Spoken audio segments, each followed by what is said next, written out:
Hello and a good morning or good afternoon to everybody joining us. Thank you very much.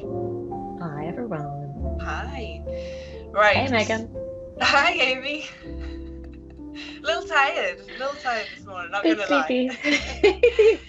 All right, so what we're going to do first of all, before we kick off, we are just going to cover some, not so much rules, but just things that we've sort of come up with that are based on also the previous sessions that we've done. So first of all, this session is being recorded. So if you're not comfortable with that, then your name may be seen. So that's your decision if you want to leave. So essentially the attendance is not anonymous, just FYI.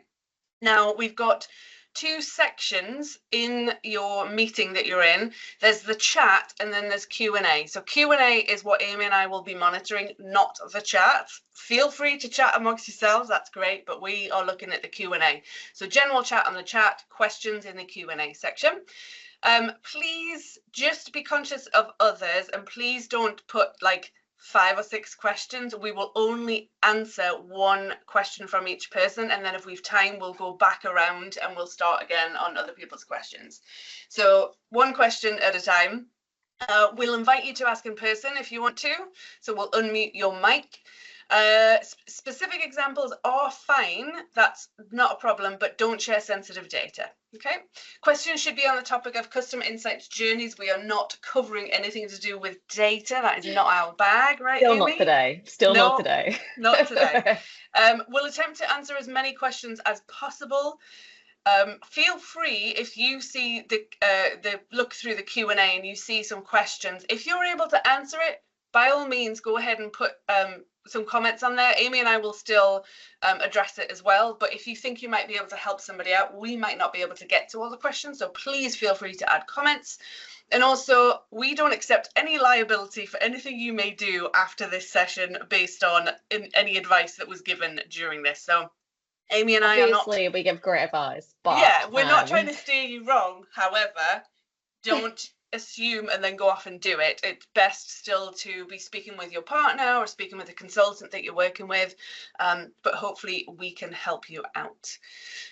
All right, so I'm going to stop sharing. So it is just you and I now. Hello. Looking lovely. Thanks. So, we've got Ferdinand back. We have our good friend Ferdinand. Let me allow my microphone. I think we could be assuming. I think it's the same person from the last session. Someone with the same name, maybe. It is the same one. Hi, Megan. Hi, Amey. It is the same one. Welcome back. It was a great experience. So I had just one question. We made the bad experience that changes on the brand profiles, and we put a lot of fields on the brand profiles as compliance profile is not editable. So we do changes in the records on the brand profiles, but this only takes into account for new emails. Already created emails are not updated. We found the field where the brand profile data are stored, but I want to ask you, is there a workaround? Because I updated them manually now. But how is your workaround if you have to change the brand profile, how to bring those changes to all existing emails? So for further send-outs, it will be taken into account. You mean the actual, not the theme, like the data, like the URLs and stuff? You see, we have, for example, the URLs for our data privacy or for imprint also stored in the brand profile. And if this changes, we have to take care that from that moment or the name of the company, everything is updated for all emails that have been created for the future. Yeah, well, it's dynamic input, so it should. Well, it's not instant, but if you think about let's say you've got a content block and you change the content block and you've already got an email, it doesn't update because once you've created the email, that email is essentially standalone, right? But it's the dynamic placeholders he's talking about, like the URL. So it should be just the same as like first name, last name. No, it isn't. URL. No, it's different. You see, but it's still data, right? I'm saying because Megan's thinking it's like the theme. It's not the theme, it's data. But everything from brand profile is copied only once into a new email, and it's stored in one field, combined. What if you, and I'm sure you've tried this, but what if you remove the brand profile link from those emails and add it back in again? Did that do anything? For 250 emails? Yeah, but I mean, we can't fix it. We can't change it. I'm just asking if that works. You cannot remove a brand profile if there's only one brand profile in that business unit. So you cannot make it empty. Yeah. Yeah, that's a bug. Cool. That's horrible. That's smart. It's smart that you worked out the problem. It's not. Yeah, that's not good. I can see how it was an oversight. Yeah, I talked to Fast Track and they say, oh, you found something. They have no idea how to bring it in a functionality. So I just want to ask, we will create a plugin now. If we change the brand profile, we will search for all emails that have that brand profile linked. And then we will try to update that field with the new values of that brand profile. But I just want to ask if you have a better idea. No, I'll be honest with you. I don't use brand profiles, and most of my clients don't use them. I don't think they're very good. And like them. Yeah, a couple of my clients that have a lot of brands, they've actually already configured their own sort of brand type functionality. So I guess well done for finding an issue. Doesn't help you out at all. And the fact that you can go off and create a plugin is fantastic, because a lot of customers would never have that knowledge or skill to be able to do it. It sucks that you have to do it, but at least you have that ability in your team to be able to do it. Okay, so we will do so. So keep finding bugs, Ferdinand. Every day, 5 weeks. Every day, exactly. That's what we're here for. That's what we're here for. Thank you. You're welcome. No problem. Aline. I've unmuted you. I've enabled your mic if you want to ask your question. Morning. It's Aline, actually. Thank you. Yeah, my question, I think it's quite clear. Will marketing lists and subscription lists continue to exist in real time? If not, which steps do I take to actually keep them in real time? This is like the question everyone asks, question right? of the day, yes. It's a very popular little thing. Yeah. So marketing lists will not go away. They're part of like the core dataverse, so they will never go away. They may not be on the sitemap, so you may want to add them to the sitemap if you want to keep using them. I think technically subscription lists will still exist, but basically it's just a marketing list with a flag saying yes or no. At the core of it, it's still just a marketing list. Things to bear in mind are that, you need to add it to the sitemap in real time because it's not available on the default app. But also there's limited ways in which you can use marketing lists. So you can't use, for example, how we used to use subscription lists where you could put them on a form and someone would tick a box and they would land on that list. That's not available. So there's no support in terms of real-time forms talking to subscription lists. And the same for any forms. None of the real-time forms will talk to your marketing list like Outbound used to, but you can still use it for internal purposes. You can use a marketing list in a segment. So if you do just have a manual list that you manage somewhere else, somehow, somewhere, I don't know, then use the segment to reference a marketing list. And I think Megan does that, and I've seen a lot of it. So I wrote a blog about how you can use marketing lists and segments, and I haven't had time to go and look at them because it's been over the past couple of weeks, but I've had a lot of comments coming through on that blog with people saying, I can't add. Yes, there is a bug at the minute. So if you have an existing segment that uses it, you can take a copy and use it, but you can't create a new segment at the minute.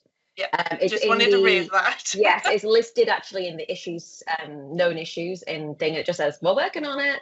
It's been like that for like 3 weeks. Yeah. So there is an issue at the minute, but in theory, you will be able to again eventually. Until then, use outbound segments. Yeah, I knew something had happened because it was like a flurry of comments. People say, I can't do this, I can't do this. So, Aline, hopefully that helps. But yes, don't panic about the marketing lists. And the subscription list is essentially just a marketing list with one field set to subscription, yes. But as Amey said, you can't put it onto forms any longer for real time. Righto, thanks. You're welcome, not a problem. Carolina, I've enabled your mic. Yes, good morning. Hey. Morning. Again, this is a question from last time, but there was no time. Yes. So it's regarding the events, the webinars in real time. created in Dynamics and it is synchronized with Microsoft Teams.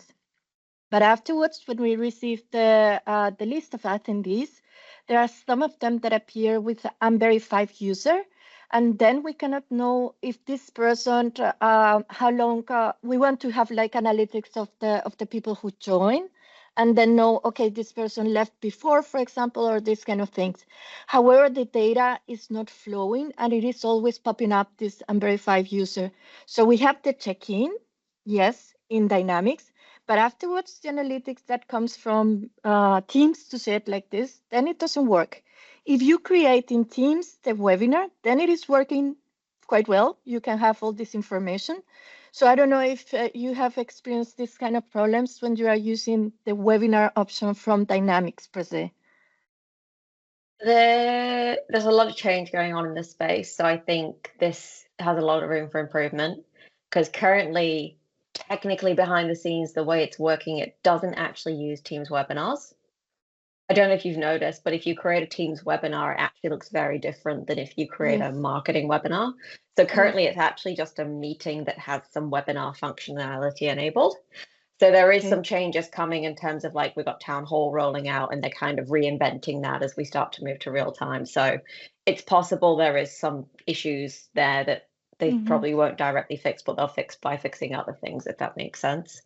But if people are coming in as unverified, that says to me they're joining on the link that isn't personalized. Yeah. So that's more about how are you getting the link to people for them to join?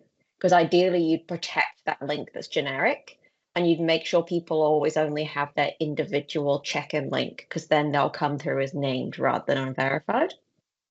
Okay, what we use is like creating a normal email and then in the bottom just adding like a Teams meeting, I mean, from Dynamics, and then building the customer journey in real time. If you're sharing a link to the webinar, then like Amey said, that's likely where the unverified users are coming in. So in other words, if someone's like putting it in the email directly as a link, or somebody sharing it on social media and saying, hey, join our webinar, then that's where your challenge is going to be with knowing who they were. So it's kind of like this, where what we're doing today is if somebody is registering and then joining via that information, that's great. But then sometimes I can look back and it shows that somebody's unverified or somebody wasn't registered. You can tell the difference, and it's based on what sort of process they use to go ahead and actually join that session. So I would just have a look at within your journeys, within your emails, see how those are being put together. If somebody's actually adding a button that is a join in Teams or add to calendar or whatever it is that they're using, just make sure that it's like pulling that in rather than just a direct link to the webinar itself. Okay. Okay. Do you have like maybe a blog or something regarding this topic that maybe I can read a little bit further? I mean, there'll be documentation from Microsoft. Okay. Whether that will cover everything, I don't know, but have a look through. And if you've got questions, then obviously you can post on LinkedIn and then we can follow back up. Yeah. Megan also did do a blog about, when you wrote out how to do like the custom invitation calendar things. I'm not saying go and do that, but as part of that, you showed the breakdown of the URL and how different it is for individual attendees. So it's, I think in the end for a couple of customers, I set it up so that I stamped that URL onto the registration. So then if anyone asked for a link, we could give them their individual one. But if you do the automated emails using the trigger, it's all looked after for you. So when you use a trigger to send the email saying registration, and there's the Teams meeting join link, there's like a special setting on the button that gives them the unique URL. It's only when you paste the generic Teams link that you get the generic one where people go in unverified. Yes. Yeah. Okay, understood. Yeah. Thank you so much. Thanks, Carolina. No worries. Thank you. I'm a little bit behind, so I didn't. That's okay. That's okay. We don't have as many questions, so I think we're safe to go to Aline again. Yeah. So this is about the tool for the segments to migrate them across. Yeah, basically our IT expert says it's got quite a bit of disadvantages, and I'm wondering whether to use them. Yeah, basically. But I'm wondering whether it's a good option or not. So I was just wondering what your expert views are. I think it depends what they feel the disadvantages are, because there's potential sort of the fact that you've got to import another solution, there's that sort of management of it. In terms of then using it and taking the stuff, it depends what they think the disadvantages are, because it will copy them. And in my test, it's copied, I would probably say 85% of the segments. There are some that it will fail on, and then you might have to recreate them manually. I guess it depends on how complex your segments are. My experience is I've seen it working. However, you still need to go into it. You still need to make it live. You still would need to remove the word outbound from the start of it. It doesn't remove the outbound segments. It's essentially creating a brand new one. So yeah, I don't know, Amey, in terms of if you've seen disadvantages in addition. I've not touched it yet, and I was the same with importing outbound emails. I'm seeing move to Realtime as a chance to kind of clean out the baggage. And actually, it's sometimes quite a good point to say, take stock and say, like we've got these 1,000 segments. Which ones do we actually use? Let's clear things out. Let's look at the segments we've got.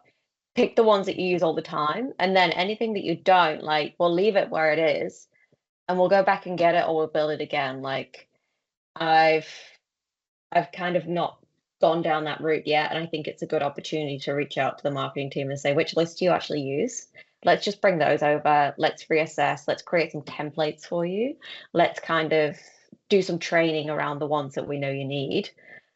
It's nice to have. It's good maybe just to smash it in and have a look at what they do. The only reason I think I'd use it is if I couldn't work out how to transfer a segment. But generally, they're the ones that can't be transferred. I actually prefer your method, Amey. It's just that the team that I work with, it's not so much the technical issues, it's more learning a new way to work, which is... Yeah, so they really like the segments in outbound and don't want to let go and lose them. So it's more of a reach out to the team. But if everyone says, please don't, then I prefer cleaning out the baggage and building them from start. Yeah, and what I've done is I've actually built the initial ones for them. So that's part of what I do is I say, give me the segments you use all the time. I'll move them to Realtime for you. Because then we built some templates. So once they've got a set of stuff they're familiar with, you can learn, like, rather than starting from a blank page. And I find that's the best way to get in. Righto. Then I'll probably not use it. Yeah. Force the change. Thanks, though. Yeah, no, I agree. I think there's some things that are worth it that you don't want to lose, and then others, like when somebody's got like hundreds and hundreds of segments, I'm like, what will you do? Like, why? Why do you have that many? Because usually Safety. You would have. I guess. I think misguided sense of safety, maybe. But yeah, I mean, if you've got your customer list and your current prospect list and you've got, your VIP list, whatever, there should be, I don't know, a handful, but definitely I would think less than 50. But yeah. I know that there's not many questions, so do you just want to go ahead and ask your next one as well? Actually, I've been looking into the frequency option because we email quite a bit. But I was wondering if there's a hierarchy available in the commercial emailings because, I want there to be in hierarchy basically because, there's a frequency. I want some emails to send before others basically, but I couldn't find any options so far. So if I have to send, say, 3 emails per week as a max, there's some invites for, I don't know, basically it doesn't matter. One invite that doesn't need to go through and others, So are we saying priority rather than hierarchy? Yes. Oh, basically, sorry. Yeah. Okay.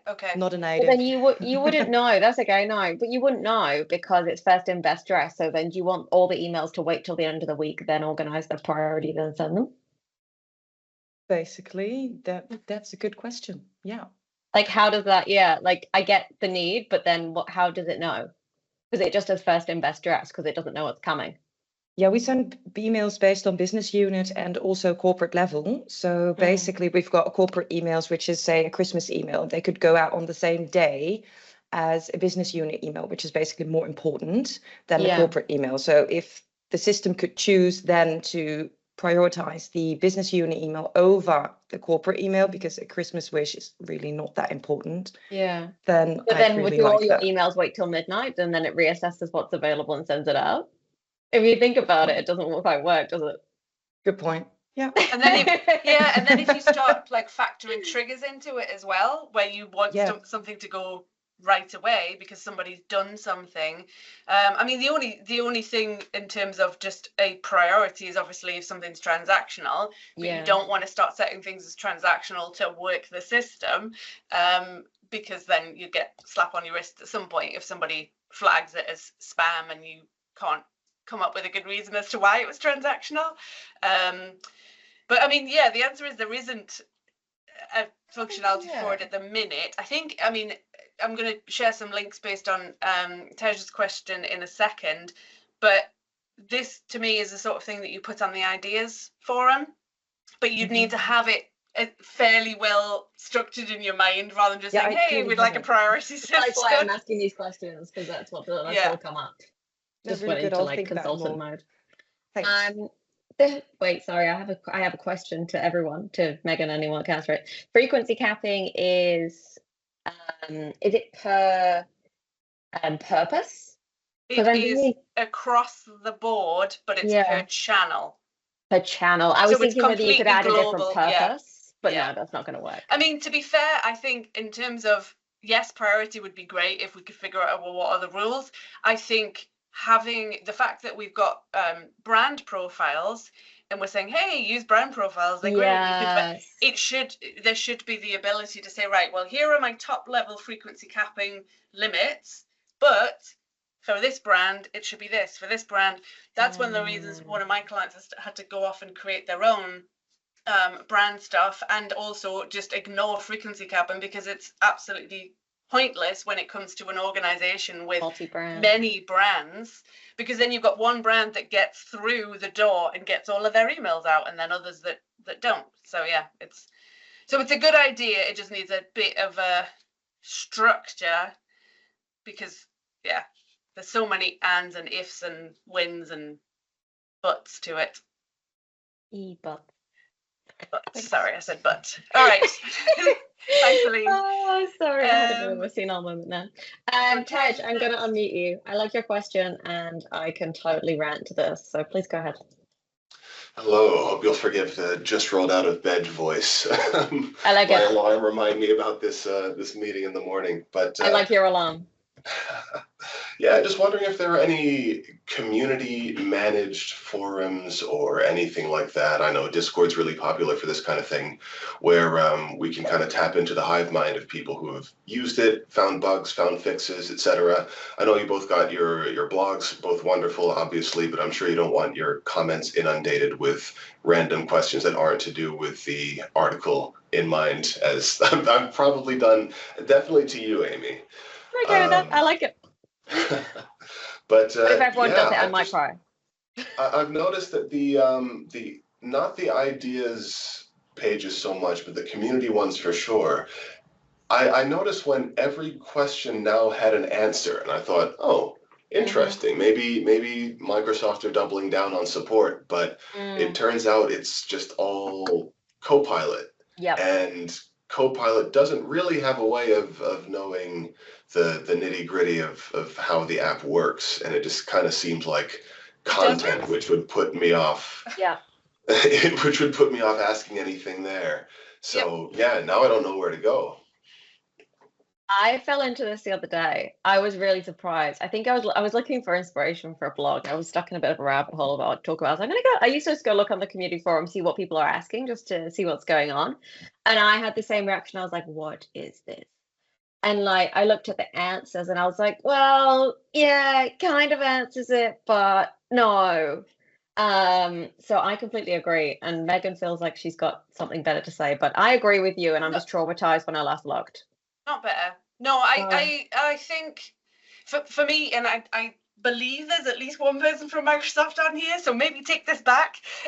But I agree. I think unfortunately there are people that I believe that are Microsoft people, and I've seen some of the answers that they've put out that I'm like, what? Like, it's like the stock answer rather than what it should be, and the community forums should be, well, here's how this works, however, blah, blah, blah. And I think that's where we're missing is that, and maybe this is what you're looking for, Tej, is that element of more of like a consulting thought of like, well, here's the functionality.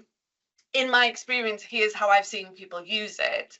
And I my blog comments are completely open. My LinkedIn is open, and I will respond. Now, what I don't like is like if someone says you need to write a blog about this, that is, which I don't know if you get, Amy, I get that a lot, whereas like you need to do this. I'm like, well, I don't actually need to write any blogs, but fine. But I think that's what, if you put it out there, you've got everybody and their brother and sister that thinks that they know, and a lot of times they don't. So I think it can end up being quite dangerous, where some of the suggestions that I've seen on there, you think, oh my God, please don't go and do that. Please don't do that. So I don't know if there is an answer to that other than to find a group of people that are like-minded. And yes, reach out to people. Don't worry about reaching out. If you reach out to people and it's too much and they don't want to, they'll either ignore you or they'll at some point say, sorry, but I don't have time. So I think it's, building that group of people that work in the space. There's been people on this session, people on the other session that I don't think they would mind if you just say, hey, I saw you were on this, and have you got any experience with this? So build that network of people, and use each other, lean on each other, and I think most people are happy to do that. Yeah, definitely. Maybe that's my cue to start the Discord then, because the last call I was on, the chat was super helpful, and I guess just having something like that was open all the time, if everyone else was willing as well, would be useful. And yeah, I don't know if the AI people on the community page are like MVPs or if they're actual Microsoft staff, but I don't know if anyone from Microsoft is listening. It would be helpful to feel a little bit more cared for, to know that they weren't automatic co-pilot responses. Yeah, they are though. Yeah, even if people don't know, I think it's fine to not know. But when it comes to such confidence of here is how you do this, and then like a button doesn't exist, it's not great. Yeah, especially they give you a response and it's something in Outbound. Like, what? Exactly. Don't use it. But yeah, I think just building your network. The problem, well, it's not a problem because maybe I'm just too old for Discord, but I think that the problem when you go out to too many other different channels that are not necessarily as common is then your community that you try and build could be a lot smaller. Rather than something like Slack, or I've put a link into the chat for a what are they called, the customer experience user group. Like they've got 875 people, and they also have a Teams area now. It seems to be a bit of sort of tumbleweeds at the minute, and that can be a problem if you don't have somebody that's keeping things moving forward and carrying on with engaging discussions. But I think using something where a lot of people would typically be okay, either they're already signed up for it or it's something that people are already using, is a good idea. Yeah, for sure. Thank you. No worries, and let us know if you set something up. Will do. We'll promote it. Bethany. I did the microphone thing. Are you there, Bethany? I am. Hello. Hello. Yes. Hi. I am a very, very novice Dynamics user, and definitely struggling with the change, having just got my head around Outbound and now moving to Realtime. And the trickiest thing, I've found is I relate to the person earlier who mentioned, like, do you kind of move your segments across into Realtime, or are you rebuilding them? And my struggle is when trying to rebuild or going into the segments, it like reverts back to Outbound. So I don't know how or why that's happening, but it does make me wonder, based on what I'm wanting to put in the segment, is that just not a thing in real time? So as an organization, like, we do have very limited knowledge, I think, of the platform. So we're like, yeah, here's our marketing list, and also don't forget you want to exclude people who have purchased in this time frame. And so we kind of like layer in all these things, but it just doesn't seem to work. So I guess my question is, based on all of that, do you have any tips for someone novice in this space? Would you advise like really simplifying? Do marketing lists make it more helpful, or is it more helpful, to just start building and adding behavioral elements in your segment from scratch? That's a lot of different questions. Yeah. Do you want to go first to give some more tips, Amey, and then I'll... Yeah. Okay. So the weird thing you're saying when it reverts to outbound, that's not it being smart. That is not. You're thinking way too highly of the system. Okay. So it's I'll give you a brief, boring overview of why. When they created, we've got outbound segments as one table, but then they wanted to group the segments together, so they created this thing called a virtual segment that like groups together both segments. And but that table isn't actually on the sitemap. So when you actually create the segment, you fall off the sitemap. And then sometimes you end up back in outbound. It's not by design, it's just from bad design. It's quirky. And because we're in this weird hybrid mode and whatever, so you getting switched to the other segments is just like a bit of a feature of having this weird hybrid mode that no one is going to fix because it's not a long-term thing. So in that case, always make sure you're in the real-time section in the bottom left before you create the segment. So if you press the new segment from outbound, it's going to give you the outbound one. Whereas if you go from real-time and create it, you should get the real-time segment. So that's like the structure of the segments is really messy. What would I do? I mean, if I was working, from the outside, I'm not trying to sell myself or any other consultant, but I would look at getting a little bit of support to get you over the transition. Like, my reasoning is like, yes, there's a lot of documentation and guidance out there, but it's something you'll only ever do once. So there's not really much value in you learning all about it. And if you mess it up, you can make a lot of mess. So I know it's not always feasible, but I would look at getting some support, like small amount of support from a consulting or partner, just to get you over that hump of transitioning. So then you can start learning how to use it and succeeding. I know that's not always possible. So segments, I'd say start from scratch, just to not complicate things yourself. Maybe if it is too hard to create the new segments, maybe this is the case where the translation tool could be useful. If you're there, you've not got support and you're staring at a blank page going, I have no idea what to do. Maybe this is a scenario where the segment transition tool is useful, because you can say, take all these segments, put them in real time. Now I can look at them and reassess. So I'm going full circle and back on me pitching about the tool to say, actually, in this scenario, if you've not got any other support options, it could be a good stepping stone for you. Yep. I think that's the end of my speech. I don't know how many other questions I answered. I would agree, as in one of Amy's, well, I agree with all of Amy's points. Thanks. But I agree in terms of this, for me, is the scenario where I'd say, I think you need some kind of support, because you're going into it and you've still got these two areas. You've already started to learn outbound. You've quickly got to start using real time.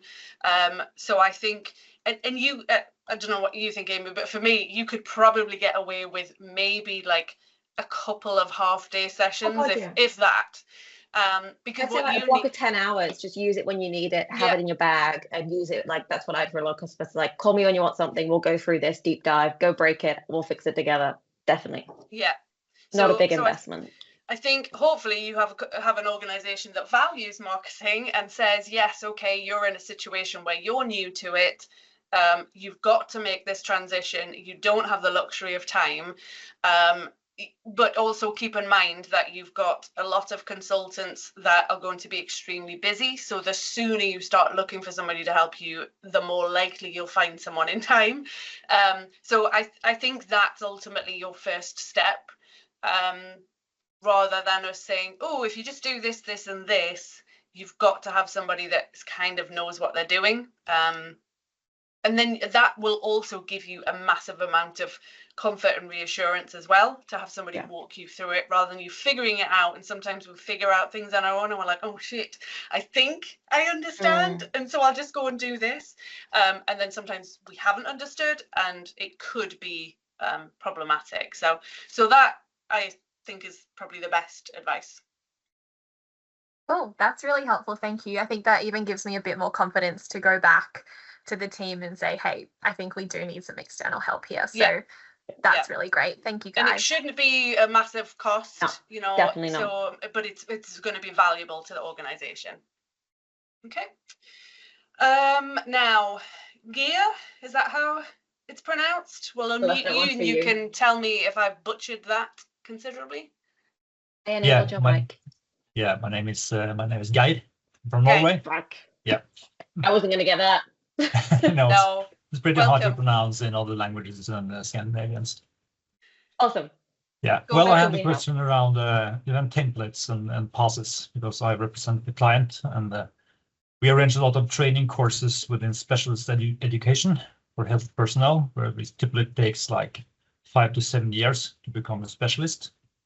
So we have a lot of events and sessions, which are all created in the Outbound. And at the moment we have like, 130 live events, 400 sessions, and around 80 event templates. And we have registrations for courses and sessions that will be held like in 2028. So I'm just wondering around these event templates, do we have to like transform or migrate events? Will they have to be created in the new CRM main form? I mean, we only use the API, like registrations and so on. It's on the My Page solutions. Which API are you using to create the registers? I think it's the event API. Isn't like I'm really not sure, but that's going to be deprecated, so we have to switch to the new one, right? Okay, so you're aware of that, yes. Yeah. Okay, so you've got okay, good. Whew. So you've got some kind of custom registration area that you're firing in registers with an API, right? Yes. Okay, so this is a scenario I've had with another customer. There's no definite guarantee, but assuming you move to the new API for creating your registrations, there is some stuff you're going to get stuck with though. So the things that are probably going to break when the marketing services get turned off, like you could still create the registrations. I believe the add to calendar. So when you use the add to calendar link in the email, based on whether the event is outbound or real time, it uses a different API. That's going to break. And anything that's kind of specific to the event in your emails that uses the API, I think probably the join teams link, because it's a customized URL, anything like that, even though you're using a real-time email, it still uses the outbound API. So that stuff is going to cry. That's not a problem, because we're not using email, we're using a custom channel through this My Page solution. Okay, so you don't, so you're not using add to calendar. I think you should be fine just to create registrations, but there is risks that a lot of the extra functionality would break.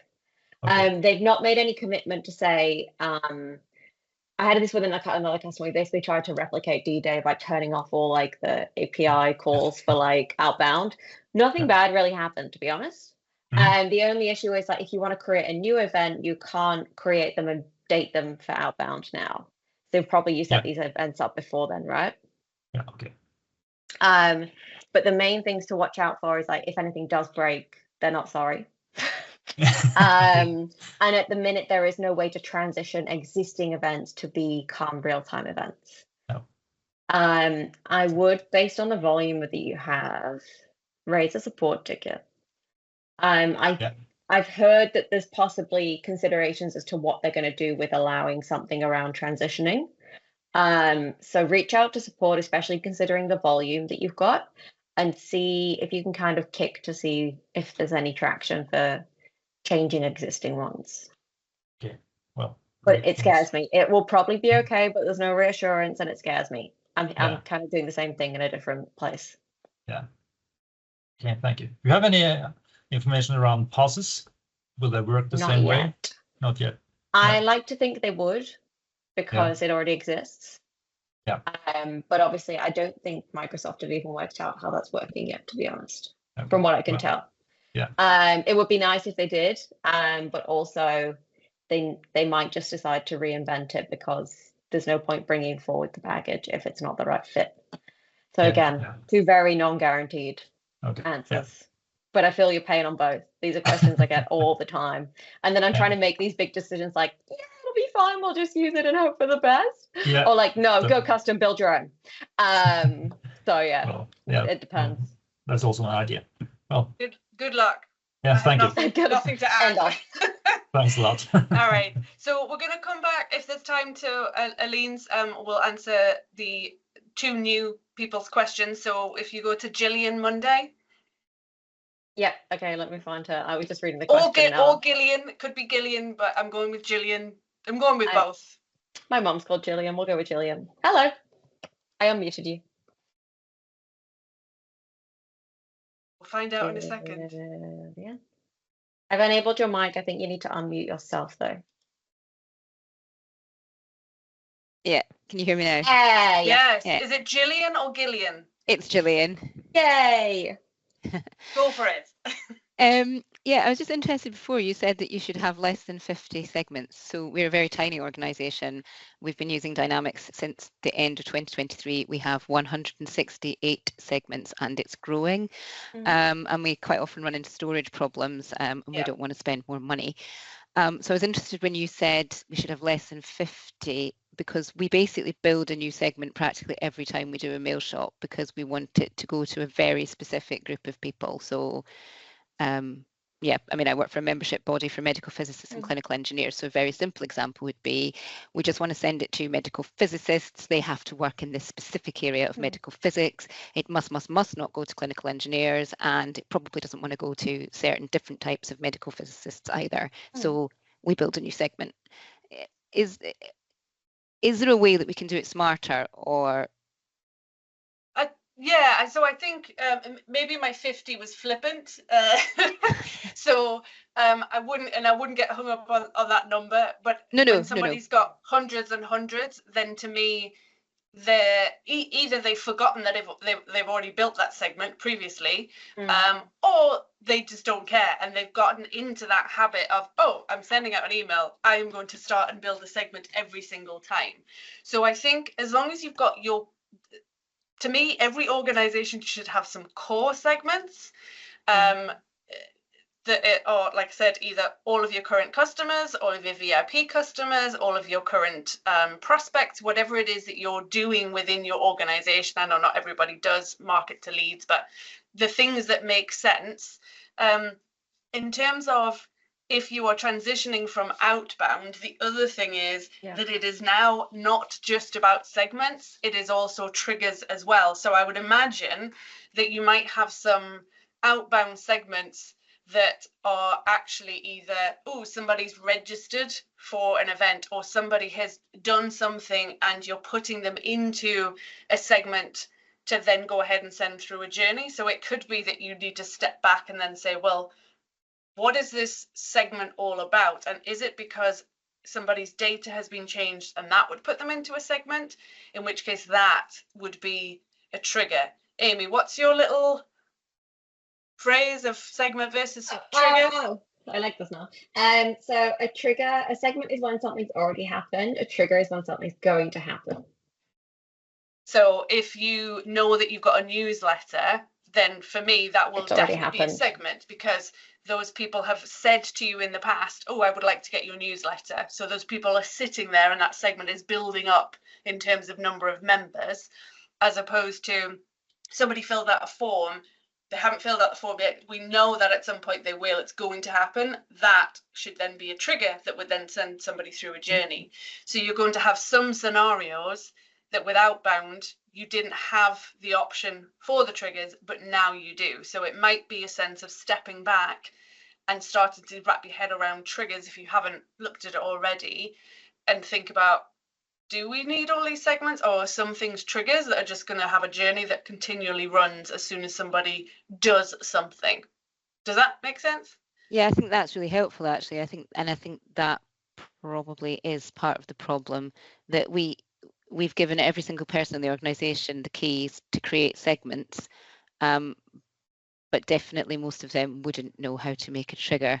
And I think we do need to step back and say we need to use triggers more and work out if we really need these segments. You don't want to give everybody in your organization access to do that, though. Really, the only people, in my opinion, should be your core marketing people. I've had this quite a few times with somebody saying, oh yeah, so the salespeople are going to go and create journeys, and that makes me feel a little bit sick. For me, marketing is a specific function and department, and they should be responsible for sending those things out. Emails can be sent out from the salesperson by using dynamic content and setting and saying send it from the owner of the contact or the owner of the lead.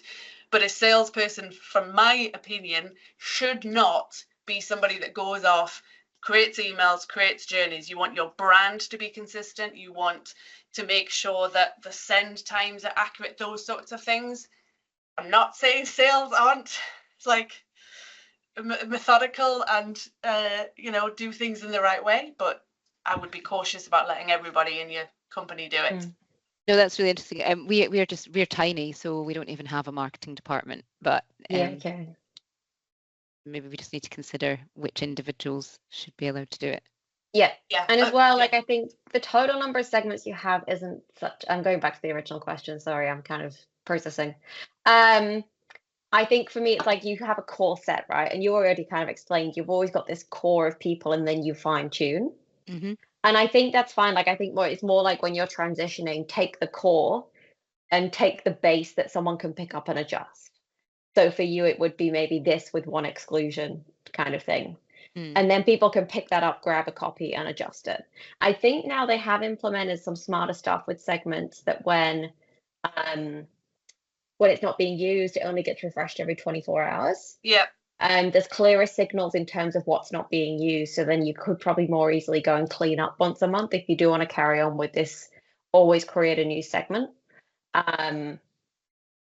So there's always that option as well. So don't get too hung up on the 50. I think it then reduces. So I think it's 24 hours. And then if you haven't used it for a certain amount of time, it goes less and less. Yeah. So it definitely will stop at some point. But yeah, I think definitely look at triggers, assess what you've got, really look at that list of segments and determine what are your core segments and then what else could be a trigger. Okay? And good luck. Brilliant. Thank you. You're welcome. All right, let's go with Ivo. Hi. That's such an Australian name. I know it's not, but there's a story there. Hello. Hi, good morning and greetings from Prague, Czech Republic. My question is targeting the usage of outbound marketing segments within real-time marketing segments. This is something which Dynamics UI allows us to do. But yes, it's allowing us to do, so we can freely choose basically static segments from outbound marketing to be one of the segmentation criteria in the creation of real-time marketing segments. Unfortunately, it doesn't work. So it's like you can choose this to be a segmentation criteria, but it's not taking your segment members into real-time marketing journey. And we discussed this with fast track engineers, and they said it should be working. So that we shall raise a bug to the support team, and the support team said it's not a supported feature. So no, I just not. wanted to They're ask. Not going to fix it. No. If you have an experience or maybe workarounds. I've not ever seen my outbound segments be available to select within a real-time segment. Have you, Amey? I think no, I haven't. But I think, are you using it as a conditional statement to say segment membership rather than using the segment directly? I can't remember right now. I will need to check. Okay. Yeah. So if you just grab the segment from the right-hand side, you can only use real-time. But I think if you did like a filter criteria, because there is actually a relationship between outbound segments and contacts, I think that's what you're probably trying to use. Doesn't surprise me that saying it's not supported because it's stuff that's going to die. So you're saying like, what's the alternatives? Again, it's our friend marketing lists at the minute. It's really embarrassing, but we're going back to marketing lists. It's a bit of a regression. I don't know how I feel about it. It's not great. So now, so my main advice with this, apart from the current bug where you can't select a marketing list on the segment, which is apparently fixed, but depends on where you are in the world and when you last updated, but it should be fixed soon. Instead of using static segments, use marketing lists. And then in the segment, you can reference the specific marketing list. Yeah. But yeah, anything with outbound, even if you saw a way to still use it, there isn't any point, because it will be gone. And then all of your lovely real-time segments that you've spent time building wouldn't be working anyway. So the fact that it's a bug, like Amey said, they're not likely to fix it because we've got, about a month to go. So yeah, I would do what Amey said and look at marketing lists. Okay, thank you. No problem. So if we scroll back, and we'll go to Aline again. I think your mic's still enabled, because I don't go back and shut people down afterwards. So go ahead. That's dangerous. I know, I just told everyone as well.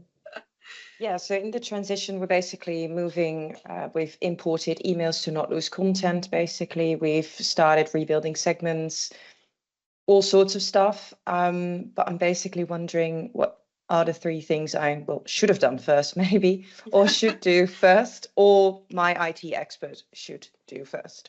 My first thing that you should be looking at, if you haven't already, is consent.